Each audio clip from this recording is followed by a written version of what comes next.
Twitter is continuing its ill-advised rebranding as X with a mixed degree of success. I'm James Schreiber, this is TechLinked, and the iconic dictionary-changing tweet has been renamed to the utterly generic Post. Very Zuckerbergian. Similarly, the once free-to-use TweetDeck is now available as X Pro, not to be confused with X Pro, MIT's online learning program, X Pro, the Chinese dirt bike brand, X Pro, the crypto token, X Pro, the laptop, or X Pro, the photographic technique, otherwise known as cross-processing. While X was initially unable to change its name on the Apple App Store due to having fewer than 2 characters, Apple has now made an exception, inflicting the rebranding on iPhone users everywhere. Last week, Elon Musk tried and failed to remove the Twitter sign from X headquarters without a permit. Musk, having learned exactly nothing, then had workers erect a giant flashing X on the roof directly facing a residential building across the street. It too has been removed at X Corp's expense. Worry not, Musk fans, because X has introduced its hottest new feature to date,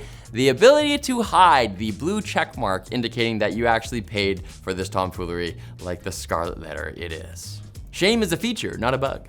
A recently declassified report revealed that US intelligence agencies are purchasing large amounts of sensitive and intimate information that could be used to facilitate blackmail if it fell into the wrong hands, raising the question of whether shadowy government spies should be described as the right hands. Depends, how soft are they? Now, new legislation proposed by Congress would restrict all government agencies from purchasing data from private vendors that would otherwise require a warrant to obtain. The government agency most displeased with the news is exactly the one you'd expect, the Fish and Wildlife Service. Actually, it's the NSA. Representatives of the NSA have apparently reached out to lawmakers to express concerns that these legal changes could restrict their ability to conduct mass surveillance on US citizens without having to convince a judge first. To be fair, NSA lawyers have reportedly created extensive internal guidelines for the collection of commercially available data. And I'd tell you what they are, but they're classified.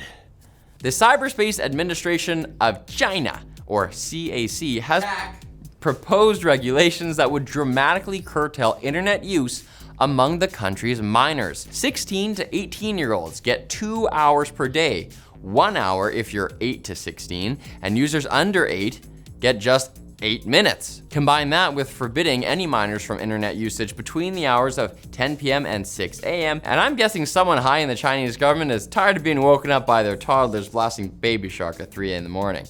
I know I am.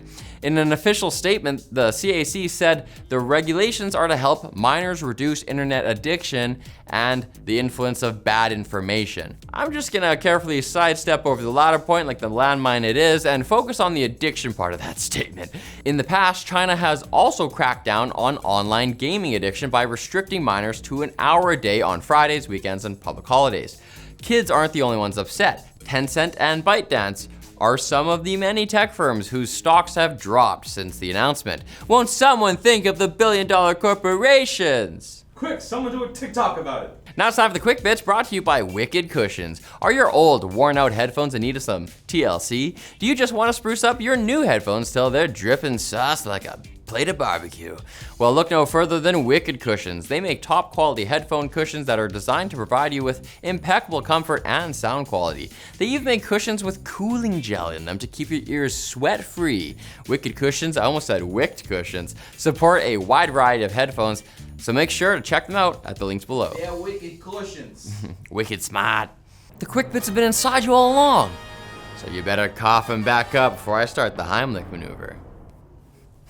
It's crotch to buns. Apple has announced it will now be requiring developers submitting their apps to the Apple Store to justify their use of certain APIs in an attempt to quash certain forms of user tracking. The concern here is that some developers might be misusing these tools as a loophole to get away with fingerprinting users, as in attempting to create unique identifiers for users or their devices without permission. It's like getting fingerprinted in real life, except it lacks the rare opportunity to feel a police officer hold your hand, but gently. Oh, Officer Brian. The way he rolled it across the pad. Let's share a donut later. A new Android malware called CheeryBlos can steal user credentials using optical character recognition and is inside at least 4 apps available to download from sites promoting get-rich-quick schemes.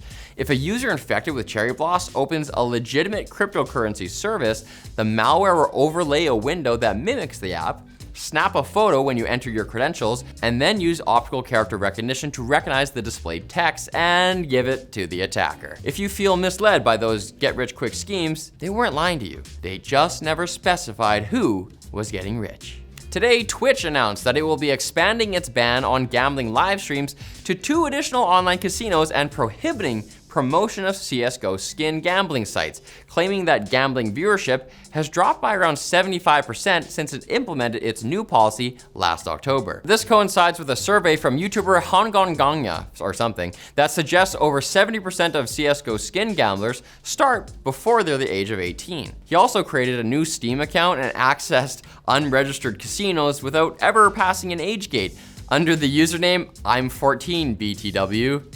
Maybe they knew he was lying? After losing contact with the VOyager 2 last month, NASA finally reconnected with the probe this Tuesday.